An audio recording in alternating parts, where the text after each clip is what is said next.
Hello there. I've quick feet indeed. You were first on today. You clearly have very quick feet and quick fingers. Thank you for joining me. Thank you, everyone, for joining me. My name is Gildart, and I'm an actor who has decided, because of the coronavirus, to do fireside readings. Classic old books read to you in front of the fire, just like they did in the old days. And I have been thoroughly enjoying doing it every day on Instagram at Fireside Reading. We put all the channels up on the YouTube channel, Fireside Reading, so you can get everything there if you'd like. We have been reading The Awakening by Chopin, a beautiful book, and we are nearing the end. We're about 3 days away from the end, including today, which means that on Wednesday next, we're going to start a new book.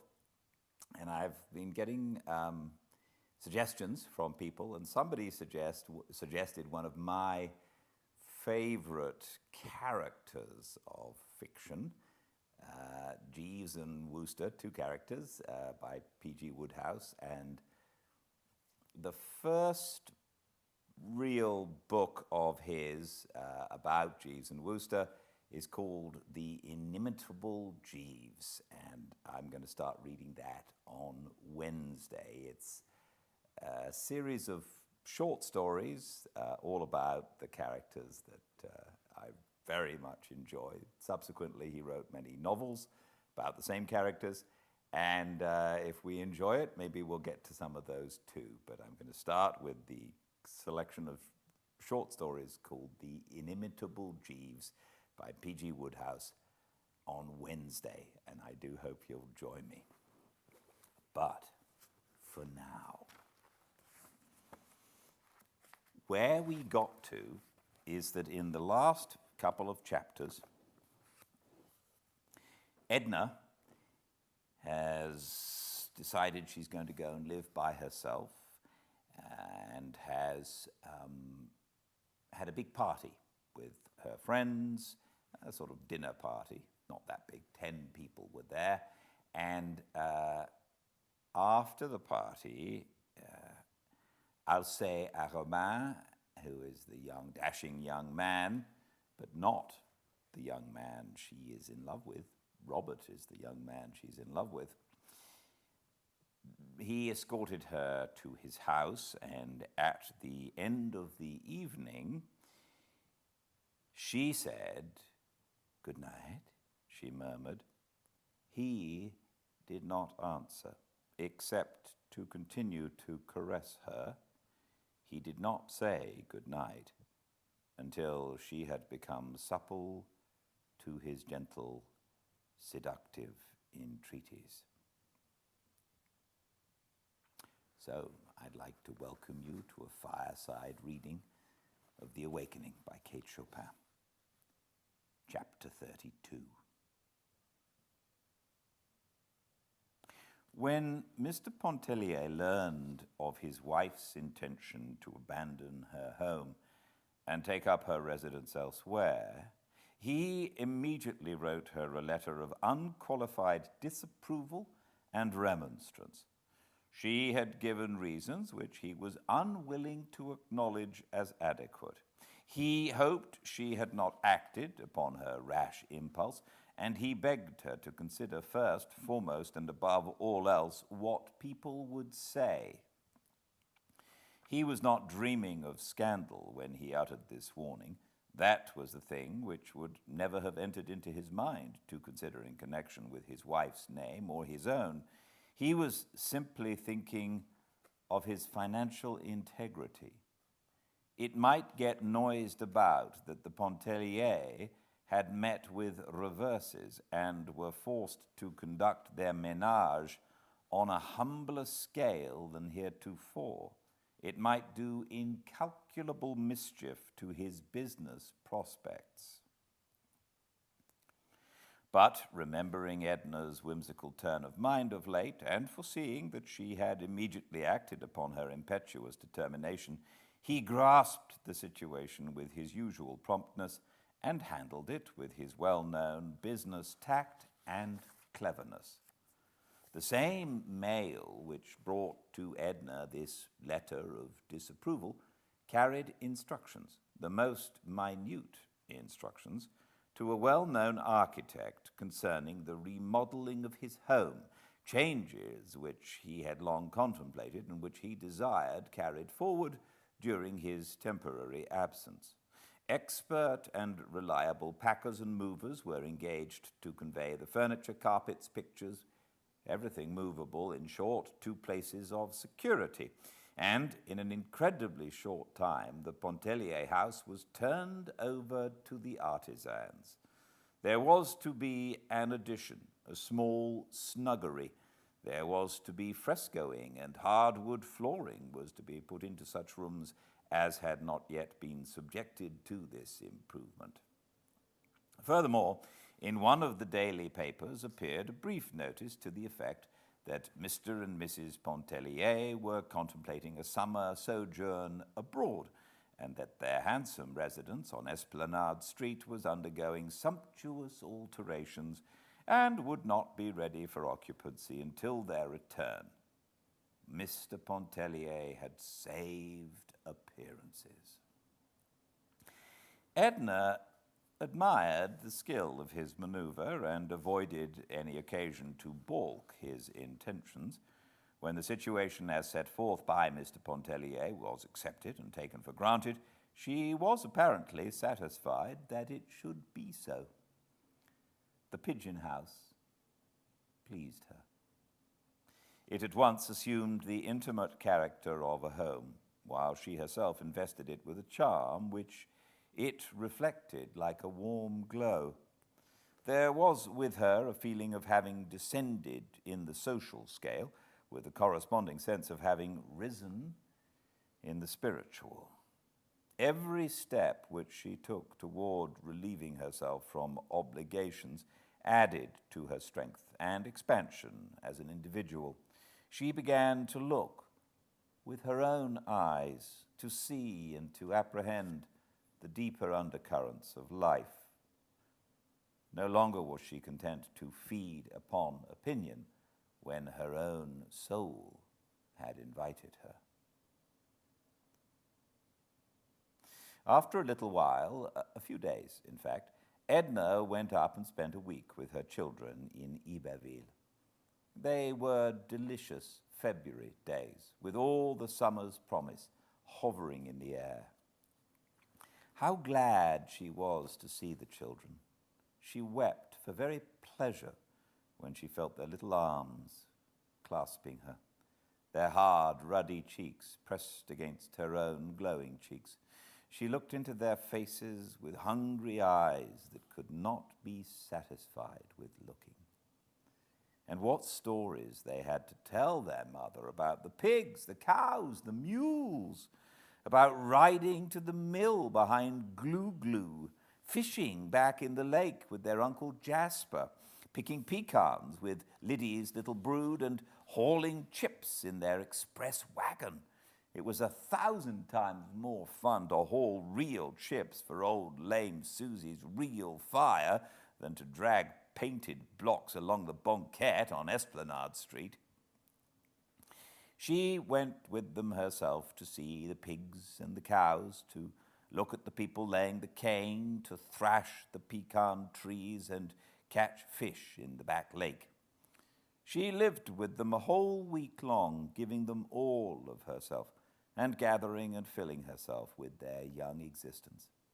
They listened, breathless, when she told them the house in Esplanade Street was crowded with workmen, hammering, nailing, sawing, and filling the place with clatter. They wanted to know where their bed was, what had been done with their rocking horse, and where did Joe sleep, and where had Ellen gone, and the cook. But above all, they were fired with a desire to see the little house around the block. Was there any place to play? Were there any boys next door? Raoul, with pessimistic foreboding, was convinced that there were only girls next door. Where would they sleep, and where would Papa sleep? She told them the fairies would fix it all right. The old madame was charmed with Edna's visit and showered all manner of delicate attentions upon her. She was delighted to know that the Esplanade Street house was in a dismantled condition. It gave her the promise and pretext to keep the children indefinitely. It was with a wrench and a pang that Edna left her children. She carried away with her the sound of their voices and the touch of their cheeks. All along the journey homeward, their presence lingered with her like the memory of a delicious song. But by the time she had regained the city, the song no longer echoed in her soul. She was again alone. Chapter 33. It happened sometimes when Edna went to see Mademoiselle Reisz that the little musician was absent, giving a lesson or making some small necessary household purchase. The key was always left in a secret hiding place in the entry, which Edna knew. If Mademoiselle happened to be away, Edna would usually enter and wait for her return.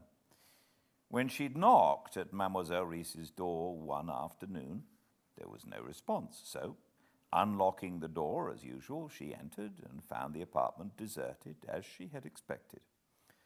Her day had been quite filled up, and it was for a rest, for a refuge, and to talk about Robert that she sought out her friend. She had worked at her canvas, a young Italian character study, all the morning, completing the work without the model, but there had been many interruptions, some incident to her modest housekeeping and others of a social nature. Madame Ratignolle had dragged herself over, avoiding the too public thoroughfares, she said.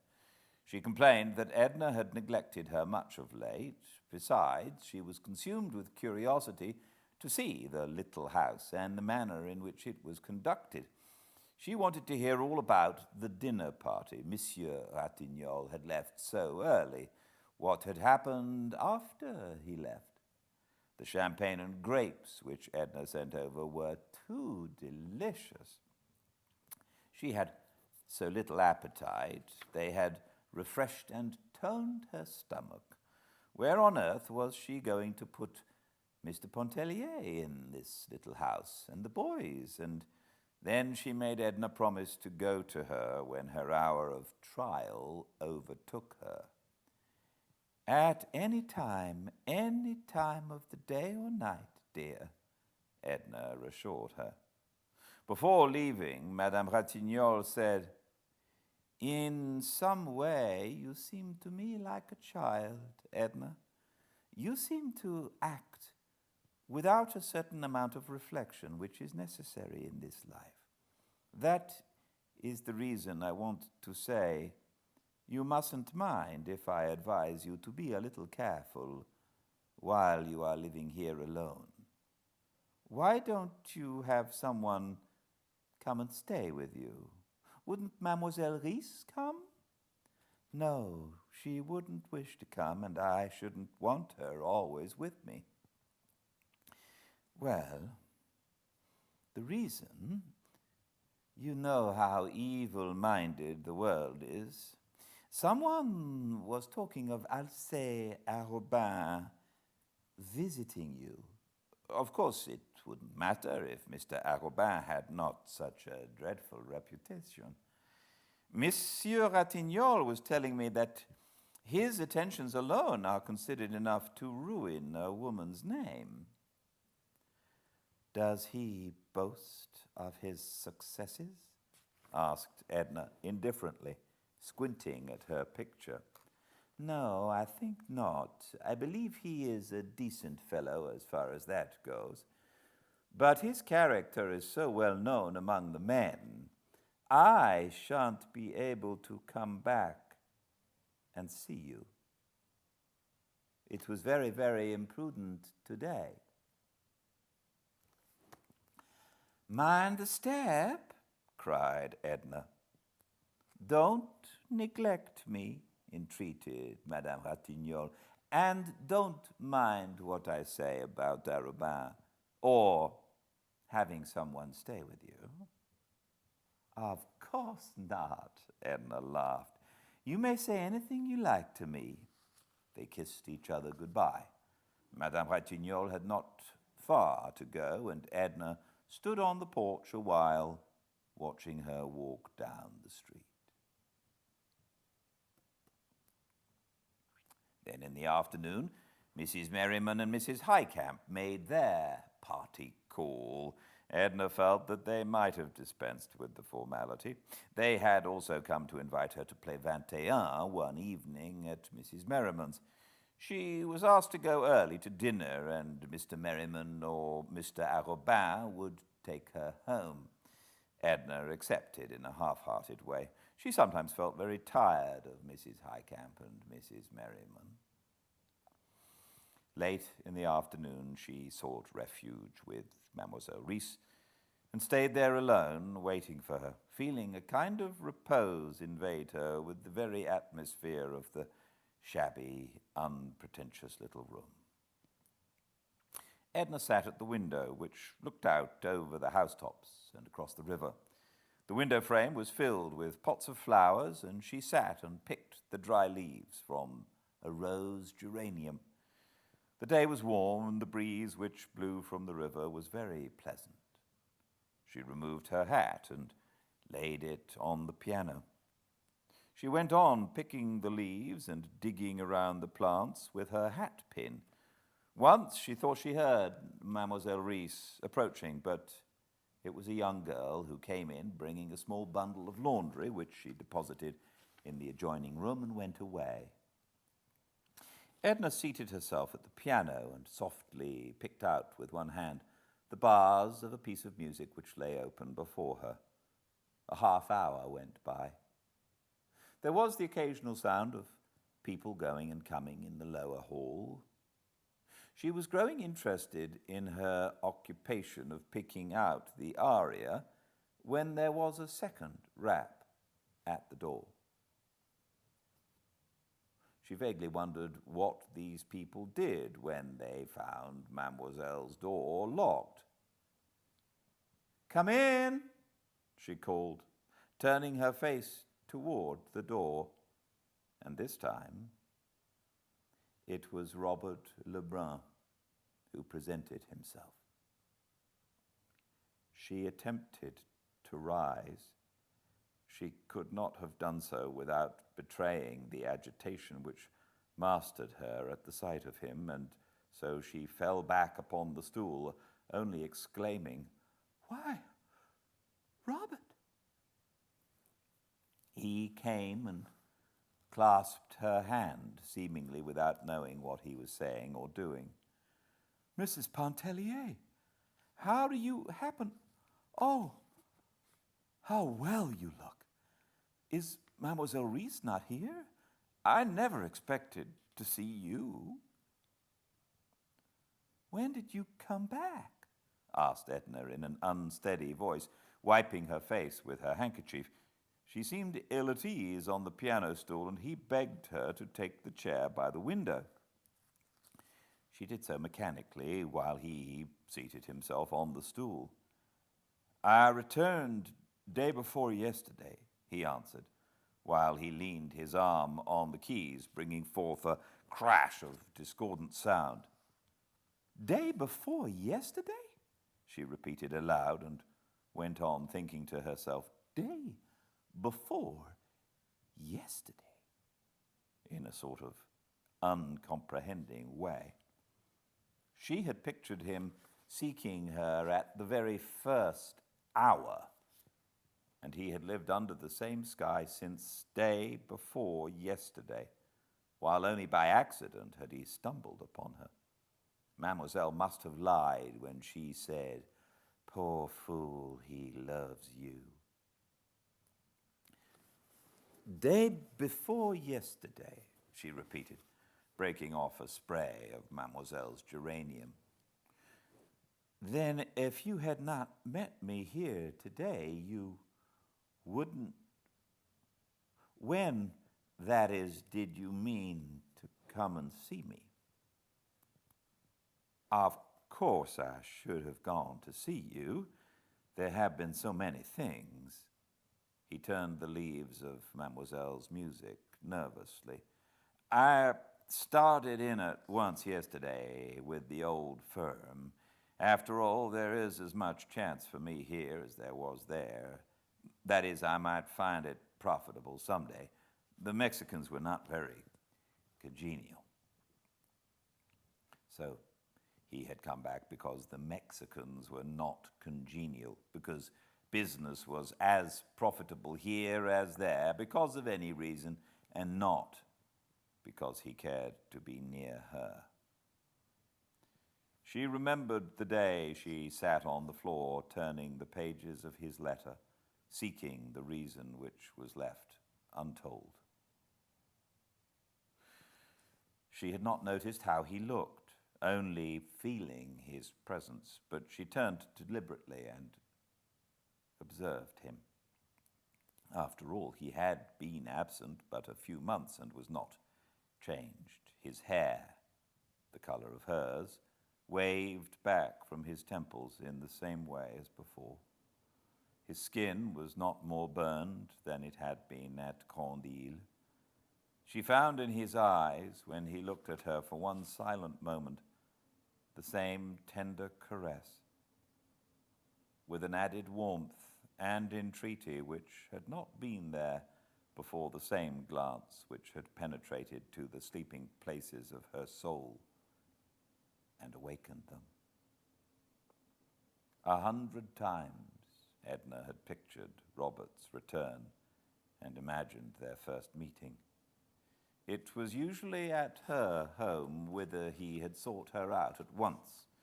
She always fancied him expressing or betraying in some way his love for her. And here the reality was that they sat 10 feet apart, she at the window, crushing geranium leaves in her hand and smelling them, he twirling around on the piano stool, saying, "I was very much surprised to hear of Mr. Pontellier's absence. It's a wonder Mademoiselle Reisz did not tell me. And you're moving. Mother told me yesterday. I should think you would have gone to New York with him, or to Iberville with the children, rather than being bothered here with the housekeeping. And you are going abroad, too, I hear. We shan't have you at Grand Isle next summer. It won't seem... Do you see much of Mademoiselle Reisz? She often spoke of you in the few letters she wrote. Do you remember that you promised to write to me when you went away?" A flush overspread his whole face. "I couldn't believe that my letters would be of any interest to you." "That is an excuse. It isn't the truth." Edna reached for her hat on the piano. She adjusted it, sticking the hat pin through the heavy coil of hair with some deliberation. "Are you not going to wait for Mademoiselle Reisz?" asked Robert. "No. I have found when she is absent this long, she is liable not to come back till late." She drew on her gloves, and Robert picked up his hat. "Won't you wait for her?" asked Edna. "Not if you think she will not be back till late," adding, as if suddenly aware of some discourtesy in his speech, "and I should miss the pleasure of walking home with you." Edna locked the door and put the key back in its hiding place. They went together, picking their way across muddy streets and sidewalks encumbered with the cheap display of small tradesmen. Part of the distance they rode in the car, and after disembarking, passed the Pontellier mansion, which looked broken and half torn asunder. Robert had never known the house and looked at it with interest. "I never knew you in your home," he remarked. "I am glad you did not." "Why?" She did not answer. They went on around the corner, and it seemed as if her dreams were coming true after all when he followed her into the little house. "You must stay and dine with me, Robert. You see, I'm all alone, and it is so long since I've seen you. There is so much I want to ask you." She took off her hat and gloves. He stood irresolute, making some excuse about his mother who expected him. He even muttered something about an engagement. She struck a match and lit the lamp on the table. It was growing dusk. When he saw her face in the lamplight, looking pained, with all the soft lines gone out of it, he threw his hat aside and seated himself. "Oh, you know I want to stay if you will let me," he exclaimed. All the softness came back. She laughed and went and put her hand on his shoulder. "This is the first moment you have seemed like the old Robert. I'll go tell Celestine." She hurried away to tell Celestine to set an extra place. She even sent her off in search of some added delicacy which she had not thought of herself, and she recommended great care in dripping the coffee and having the omelette done to a proper turn. When she re-entered, Robert was turning over magazines, sketches, and things that lay upon the table in great disorder. He picked up a photograph and exclaimed, "Alcée Arobin? What on earth is his picture doing here?" "I tried to make a sketch of his head one day," answered Edna, "and he thought the photograph might help me. It was at the other house. I thought it had been left there. I must have packed it up with my drawing materials." "I should think you would give it back to him if you finished with it." "Oh, I have a great many such photographs. I never think of returning them. They don't amount to anything." Robert kept on looking at the picture. "It seems to me... Do you think his head worth drawing? Is he a friend of Mr. Pontellier's? You never said you knew him." "He isn't a friend of Mr. Pontellier's. He's a friend of mine. I always knew him. That is, it is only of late that I know him pretty well. But I'd rather talk about you and know what you have been seeing and doing and feeling out there in Mexico." Robert threw aside the picture. "I've been seeing the waves and the white beach of Grand Isle, the quiet, grassy street of the Cheniere, the old fort at Grande Terre. I've been working like a machine and feeling like a lost soul. There was nothing interesting." She leaned her head upon her hand to shade her eyes from the light. "And what have you been seeing and doing and feeling all these days?" he asked. "I've been seeing the waves and the white beach of Grand Isle, the quiet, grassy street of the Cheniere Caminada, the old sunny fort at Grande Terre. I've been working with a little more comprehension than a machine and still feeling like a lost soul. There was nothing interesting."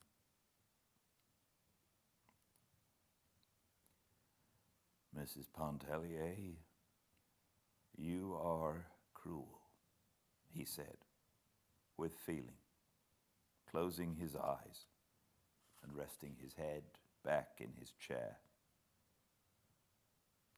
They remained in silence till old Celestine announced dinner. Chapter 34. The dining room was small. Edna's round mahogany would have almost filled it. As it was, there was but a step or two from the little table to the kitchen, to the mantel, the small buffet, and the side door that opened out on the narrow, brick-paved yard. A certain degree of ceremony settled upon them with the announcement of dinner. There was no return to personalities. Robert related incidents of his sojourn in Mexico, and Edna talked of events likely to interest him which had occurred during his absence.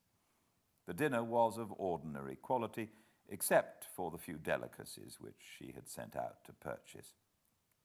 Old Celestine, with a bandana tignon twisted about her head, hobbled in and out, taking a personal interest in everything, and she lingered occasionally to talk patois with Robert, whom she had known as a boy. He went out to a neighboring cigar stand to purchase cigarette papers, and when he came back, he found that Celestine had served the black coffee in the parlor. "Perhaps I shouldn't have come back," he said. "When you are tired of me, tell me to go." "You never tire me. You must have forgotten the hours and hours at Grand Isle in which we grew accustomed to each other and used to being together." "I have forgotten nothing at Grand Isle," he said, not looking at her but rolling a cigarette. His tobacco pouch, which he laid upon the table, was a fantastic embroidered silk affair, evidently the handiwork of a woman. "You used to carry your tobacco in a rubber pouch," said Edna, picking up the pouch and examining the needlework. "Yes, it was lost." "Where did you buy this one, in Mexico?" "It was given to me by a Veracruz girl. They are very generous," he replied, striking a match and lighting his cigarette. "They are very handsome, I suppose, those Mexican women. Very picturesque with their black eyes and their lace scarfs." "Some are. Others are hideous, just as you find women everywhere." "What was she like, the one who gave you the pouch? You must have known her very well." "She was very ordinary. She wasn't of the slightest importance. I knew her well enough." "Did you visit at her house? Was it interesting? I should like to know and to hear about the people you met and the impressions they made on you." "There are some people who leave impressions not so lasting as the imprint of an oar upon the water." "Was she such a one?" "It would be ungenerous for me to admit that she was of that order and kind." He thrust the pouch back in his pocket, as if to put away the subject with the trifle which had brought it up.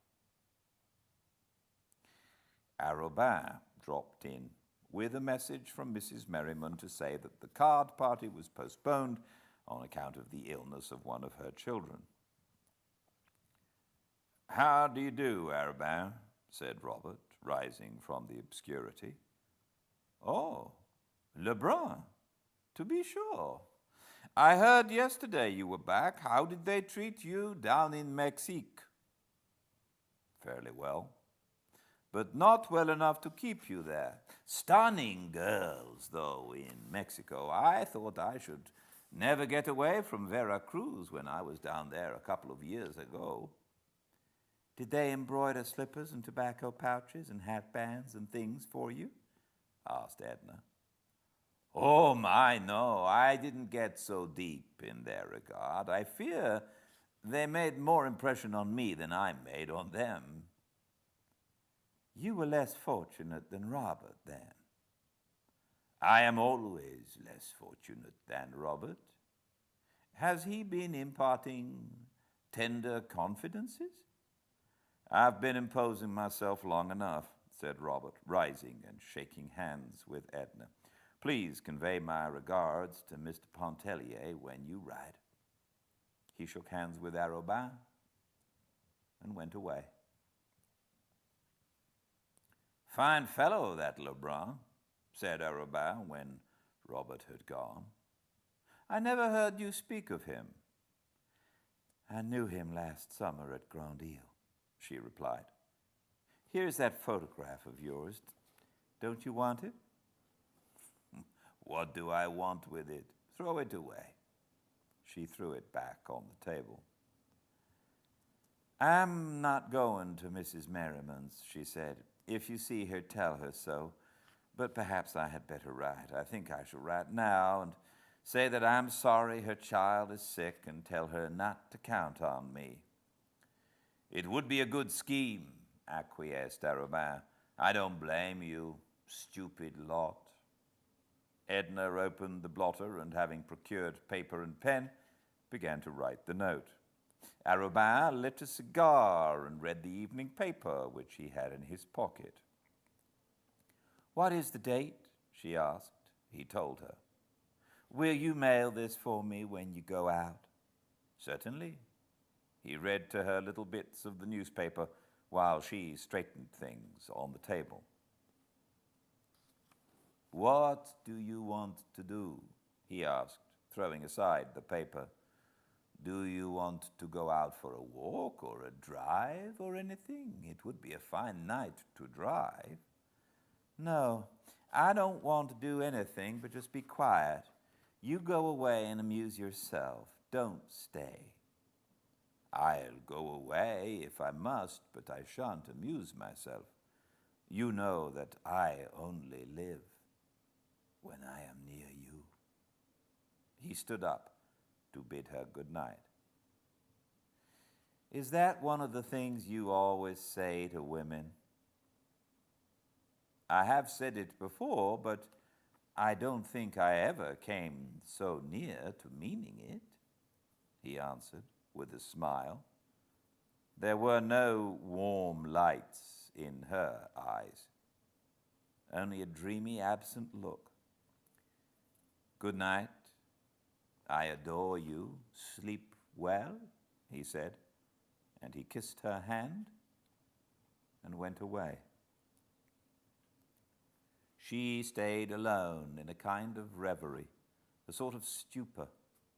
Step by step, she lived over every instant of the time she had been with Robert after he had entered Mademoiselle Reese's door. She recalled his words, his looks, how few and meager they had been for her hungry heart. A vision, a transcendently seductive vision of a Mexican girl arose before her. She writhed with a jealous pang. She wondered when he would come back. He had not said he would come back. She had been with him, had heard his voice and touched his hand. But some way he had seemed nearer to her off there in Mexico.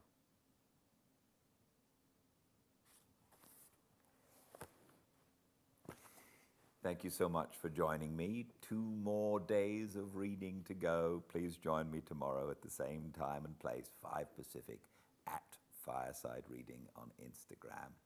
And if you miss anything, you can go to the Fireside Reading channel on YouTube. I hope this helps a little. And until I see you next, please be very well. Good night.